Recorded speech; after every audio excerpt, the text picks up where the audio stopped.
Welcome to Wealthy After 40. Ready to ditch debt, retire sooner, and live life on your own terms? Only 54% of Gen Xers feel prepared for retirement, and 22% believe they will live a comfortable lifestyle.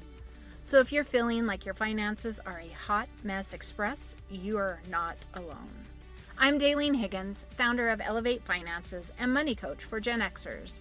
I reached my dream of retiring at 50 while helping our daughter through college, and now I want to help you do the same. It's time to stop avoiding your finances like the plague and start having confident conversations about money. Join me every week to talk about personal budgeting, debt payoff, saving for retirement, money mindset, and leaving a legacy for future generations. Okay, friends, let's talk money.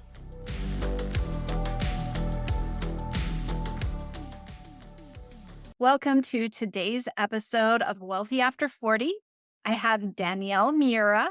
She became a sandwich generation family caregiver after her grandma fell on the tile floor and broke her hip. Having a deep connection to her caregiving experience, her mission is to provide awareness and financial education about long-term care and family caregiving. Welcome to the podcast today, Danielle. I'm so excited for you to share on this topic, everything you've learned. And so let us know where you want to get started on this topic. Thank you again for having me. I'm really happy to be on here and spread awareness about long-term caregiving. I started my caregiving journey at 25, about 3 years ago, and I ended my caregiving journey when my grandmother passed away last month.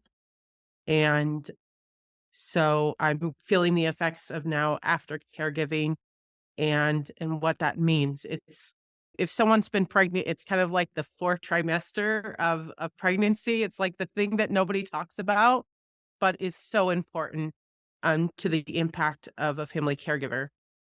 So I want to talk about long-term care cost and what are some unexpected costs you may have when running into long-term care. When I first started caregiving, I didn't think that many of these costs would be so big. It's just like you just have to pay for long-term care and that's it. And a lot of the experiences that I take from long-term care, I also think about being a mother and especially a new mother and what that looks like. I hate to compare an older adult with a child, but they have very similar cost and expectations for caring for them. So where should we start today? Let us know. You know what? I would love to hear kind of your why. I know this was your grandmother. I'm sure there's a lot of other people, but I would love to hear your why as to why you wanted or why you became the primary caregiver, and then what you started realizing as you stepped into that role and the biggest impacts. Wow, that's a lot. So as far as my why, I didn't think I was going to be a family caregiver. It was just something that kind of I stumbled upon when COVID hit. My husband was working remotely, and so we decided to move closer to family in order to take care of them. When we moved back home, we didn't think that this was going to be a caregiving role. We just thought be closer to family would be good, especially when we have a young child. Lo and behold, my grandmother fell on tile floor. About a month, 2 months later, it was like perfect timing for her sake, not necessarily for my sake. So I stumbled upon this caregiving role, and as I said, I was a caregiver for about 3 years to her, and I really didn't consider myself a family caregiver for a really long time. I considered myself a family member, just doing the obligationary role of taking care of someone you love. And when I started experiencing caregiver burnout is really when it hit me like this is more than just a family member. This is a family caregiver, someone who's unpaid. And I call it the nurse on call that's there whenever something is needed. And I'm there to help her and support her. Yes, I love that. I mean, sometimes we find ourselves in different roles in our lives just by happenstance, but I think sometimes they are meant to be. And then the learning and the growth from that. So, yeah, continue on and what you experienced as far as costs. Yeah, so starting with just regular long-term care costs, having someone take care of you. For a nursing home right now, that's on average about $8,000 per month. So 96,000 per year. To put that into a little bit perspective, the average person, about 18% of the American population actually makes over 100,000 per year. So the expectation that someone should have to fork out 96,000 per year when only 18% of the US population actually gets that in a salary is, to me, crazy and unbelievable. Only about 34% of households make over $100,000 a year, in the American population. So that's to give you a little bit more perspective. Long-term care is expensive, and it's really important to have some type of plan in place in order to cover that cost. As well as in-home care. In-home care can cost up to 2 or 3 times more than that because you're gonna be paying them hourly. My grandmother had long-term care insurance, but she was still forking out by herself about $6,000 a month. Are you a Gen Xer looking to break free from the shackles of debt, secure your retirement, and embrace a life of financial confidence? Are you worried about your retirement savings? I get it. Life throws curveballs, but here's the good news. I'm here to help you on your path towards financial freedom. The Financial Freedom Accelerator, a 90-day financial transformation, is the ultimate solution to your financial worries. Imagine a life without debt where money works for you and you can build a legacy for your loved ones. In just 90 days, we'll teach you the basics of budgeting, saving, and debt reduction using our simple and effective cash flow payday budgeting method. No more sleepless nights over bills. Are you ready to take the first step toward financial security? Follow the links in the show notes or visit my website at www.elevatefinances.us for more information. And she was receiving 24-hour care. So to put that into perspective, long-term care is very expensive, and it's often a family member's role to kind of pick up the pieces and help financially. Not only financially, but help physically to help with other things that family member may need. And they did a survey with AARP, and they said that if you were to tally up all the hours that family caregivers do to support their family members, it would be about $470 billion per year of unpaid cost. And that's just crazy to me because it seems like our system right now is not really supporting people to receive long-term care. And as I said, someone's picking up the pieces. So that's you and me picking up the pieces, or somebody else that they don't expect to pick up the pieces. As a family caregiver, about 1/3 of family caregivers dip into their savings to pay for their own costs or costs of their loved one for long-term care. I know that being a family caregiver, I dipped into my savings to make sure that I was able to have flexibility to take care of her while taking care of myself. And a lot of people, there's other studies about losing wages, missing promotions, increasing healthcare costs because they've decided to quit their job in order to take care of their loved one. And then the emotional and social costs that come with caregiving as well. You're more likely to have bad backs because you're shifting the weight of your loved one, or psychological issues like anxiety and depression that you may have to pay extra for, like copays to go to therapy to get help. So those are kind of the unexpected costs a caregiver may have if they decide to take on the role of being a family caregiver. Yeah, and a lot of podcasts I go on as guest, they ask me, how do I balance now and the future? And honestly, this subject is so important to consider for yourself, whether you, like you said, you're going to be dipping into your own savings, or it's you that's being the person cared for. And hopefully you have money so those people caring for you don't have to dip in your savings. So, it's just preparing yourself and your family to kind of cut the costs. It is so expensive, and it is emotionally challenging, although rewarding, which we discussed before we jump on here. But, we can't forget about the future in many different ways. And so, just living life for today, while it's important to live life every day, we do need to at least somewhat remember, in the future, what is that going to look like for us? So it's so, so, so important. Yeah, or what is that next generation going to look like?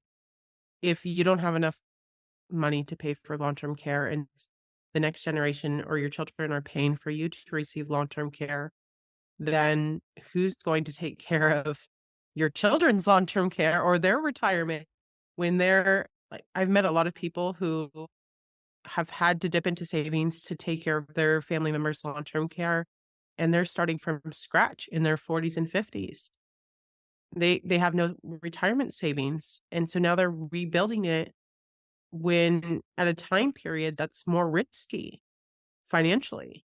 You have less time to make mistakes, and with the stock market and other risks that are involved, you only have really a, 20 to 30-year time span to really develop that retirement savings skin, depending on when you want to retire. And that's not with the repercussions of some of the health issues you may have caused by being a family caregiver. Yes, exactly. And I know you mentioned that your grandma was still forking out some expense costs, even though she had long term care insurance. And before we jumped on, I shared with you after caring for my parents that I ended up purchasing that. And really, what you have to look at those insurances and what they cover, some of them are very, very minimal.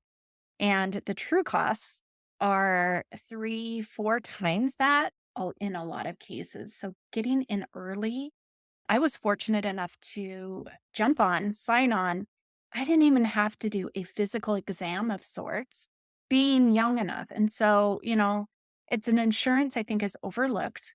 And I'm not a fan of every piece of insurance. And I don't believe maybe long term care insurance is for everyone, but definitely consider it, evaluate it, figure out if it fits in your financial plan. So I think even though you said your grandma was still paying expenses, could you imagine if she didn't even have that partial? Yeah, that would be expensive. I usually tell people, yes, long-term care insurance can be an option, but have multiple options available to you to pay for long-term care. And it's sad that one vehicle, one insurance policy, or one source of income is not enough to cover it, but that's what you may need. I have a video, I can send it to you if you'd like. It's about I did an explanation with ice cream cones and how sometimes you need more than one scoop in order to fulfill your savings, to pay for long-term care. So you may need, as you said, long-term care insurance, and you may need a scoop of something else like dividend income or rental income to cover that percentage that the insurance doesn't cover for you. Yes, so true. So, so important to navigate all of those passive income ideas, right? Especially when we're young.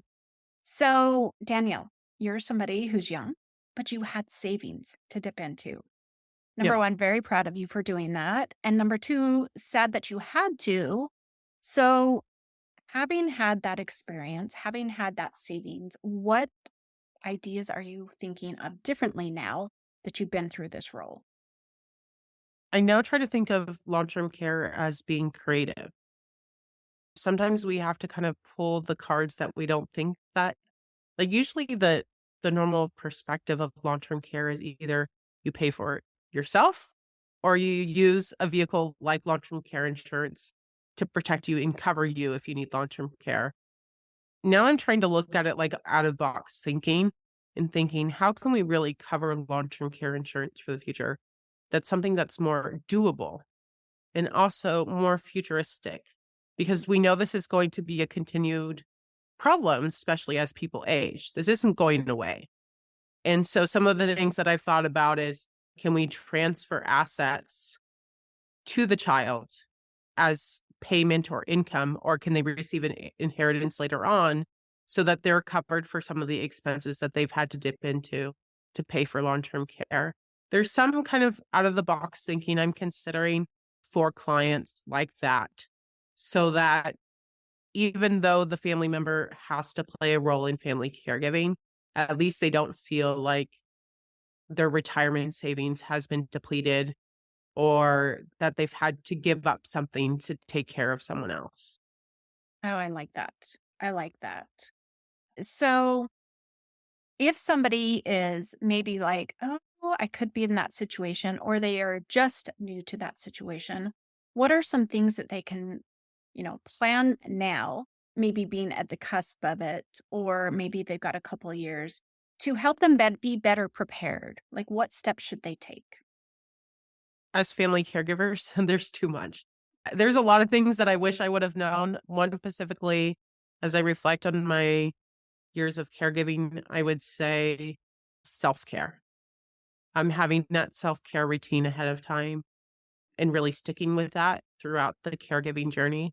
So if you're a person who runs every morning and that's something that's part of your self-care routine right now, make sure that you're not limiting that when you become a caregiver.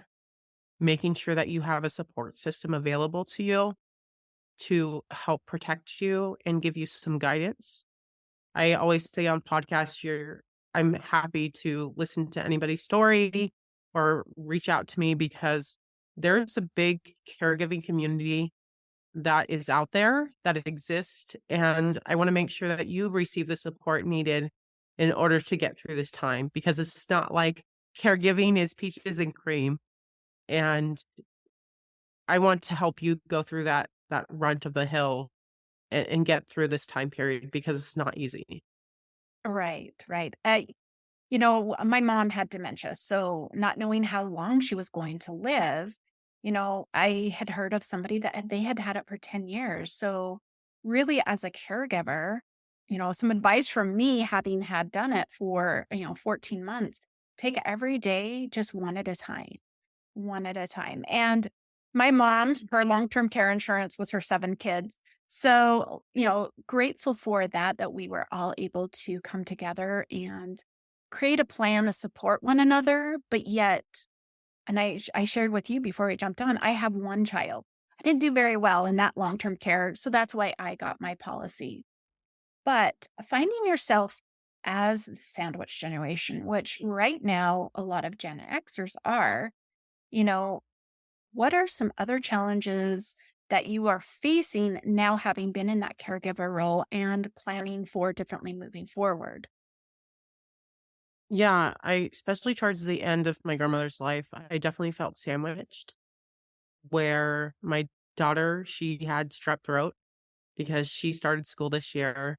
And I think school for me has been like a miracle because it's like the one relief from care that I've been able to receive. So I'm very thankful for her teachers and that she loves school. And finding so her having strep throat because she caught it from school or someone else, and having to take care of her. And then my grandmother at the time was going in and out of the ER for various different issues at the end. And so having to support them at the same time definitely felt very squeezed or sandwiched, as I like to call it. Unfortunately, that's the reality of having a young child and taking care of an older adult and finding that happy balance between, I'm sorry, I can't do both. I can't be at the ER with a child. There has to be some happy medium and balance in there to say, it's okay if I step out for a couple hours from the ER to take care of my stuff or take care of my daughter. We don't have to be with you 24/7 in the ER. There has to be some balance so that you can find not only your self-care routine and take care of the people who mean most to you. Yeah, so important. So, what tips would you give anybody to consider or start doing besides self care right now in preparation for either themselves or their parents as their parents are approaching that? That's a loaded question. And it's very individualized as well. I would just say from an emotional or from a financial perspective, Let's do or both. both. I think both are very Okay. important. So I mentioned from a self-care perspective, I had some medical issues in the last 6 months related to the stress of caregiving. I gained weight. For the last couple of years, I haven't been taking care of myself properly, and that caused me health issues. So as I said previously, that would be my biggest regret is not getting help sooner. I felt like once I really did get help, I wouldn't say it was too late, but I felt disappointed in myself that I couldn't receive care fast enough. And that caused a lot of can we cut just that? I'll 3, 2, 1. It caused a lot of hardship for me. And so I would say for others, if I were giving others advice, is create your support system as soon as possible. Seek help when you need it, not when it's too late. I will be very open and transparent that I have my own therapist. I go and talk to doctors to make sure that I'm being taken care of, because if you can't take care of yourself, you can't take care of others. So you are most important. Yeah. And from a financial side, I would say if you're someone, based on statistics, the people that are more likely to be caregivers are those who, that usually daughters, people who are closest to that loved one, usually people who are child free, childless, because they don't have any children, usually get into those roles. Usually those who are childless and child free are usually LGBTQ plus community. So having those raw conversations with your parents regarding how you feel about being part of that caregiving role. As an only child, and my husband being an only child, we were sandwiched, and there was some expectation to be our parents' retirement goal and help them through long-term care. But as only children, it's not, there may be an obligation to help, but it's your choice at the end of the day. It's what limits you put on. It's not like you have to fulfill this role. And if you feel like you're that person who may fit into that role, you may want to just start saving, creating a separate savings fund, start early. If you don't end up using it for caregiving, you can put it towards your retirement or other goals that you may have in the future. Just start doing the basics like creating an emergency fund, start creating an account for extra spare savings if you need to take a sabbatical or if you need to take care time off to take care of a loved one, that you have it available. And it doesn't hurt for everyone to do that, not just people who are expected to be caregivers, because you never know what will happen. Like as being a parent, you never know when you might have to take time off to take care of your child, or maybe you may have to take care of a spouse or a friend during that time. So having like a year's worth of income that you can rely upon to take care of yourself and dip into savings if you need it is really important. Yeah. So true. Preparing for those unexpected events, right, is what gets most of us probably, a good 80% of us into trouble is that, we just haven't thought about those potential things that we know are going to happen. We just don't know when. And then you add on something like this with long term care.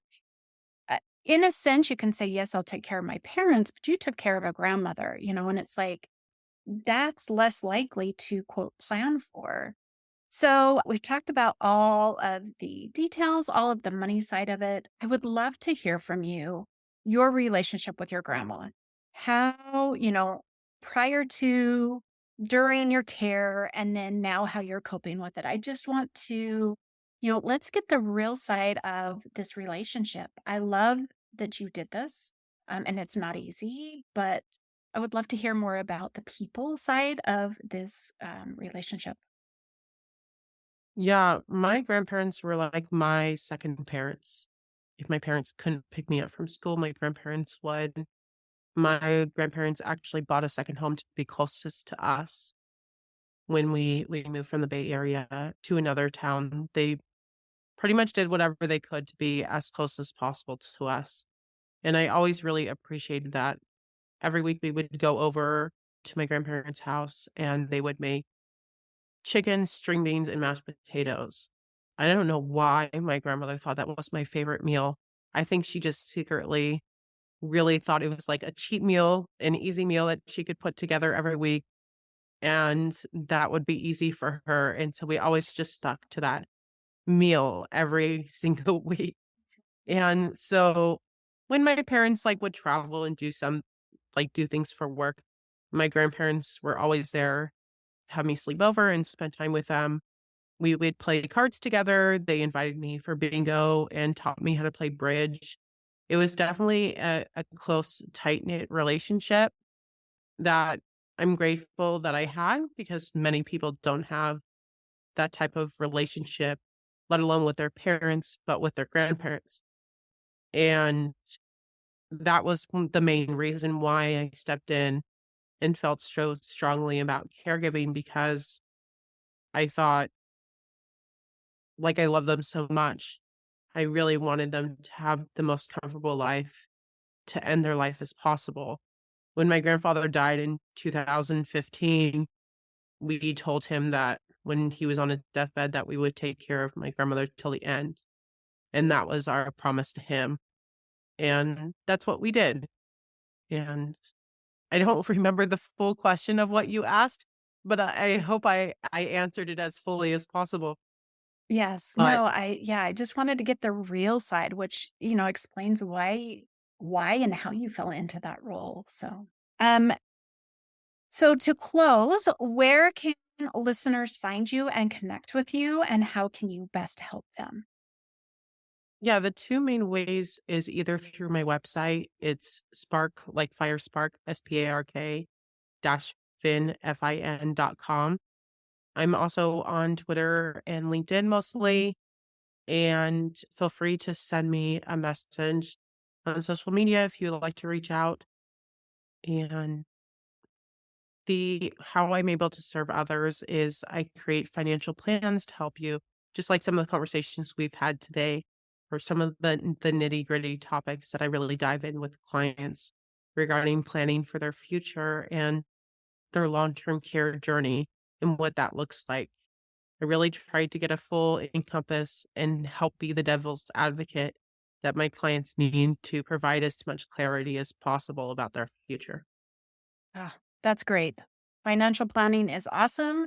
And I help with the day to day so that you're able to create that future. And I love how we fit together like that. So, thank you so much, Danielle, for joining us today and sharing your story and sharing your thoughts about, costs for the future with long term care, whether you're caring for somebody or somebody's caring for you. So, before we close, is there anything else you'd like to add? No, thank you for having me on, and I'm so happy to talk about caregiving awareness. So I'm glad I had the opportunity. Thank you. Yeah, thank you, Danielle. We go connect with her, go link up with her, make sure you're making a plan for the future in more ways than just retirement, which is what we all talk about, but it doesn't end there. So we'll see you next week. Thanks for listening. Every week, my goal is to help you get one step closer to financial freedom and making confident decisions so your money starts working for you.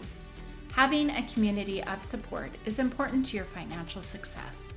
I would love to have you join me in my free Facebook community, All Things Personal Finance. Inside this group, every live training, action challenge, and posts are filled with tips and strategies to help you progress to financial freedom.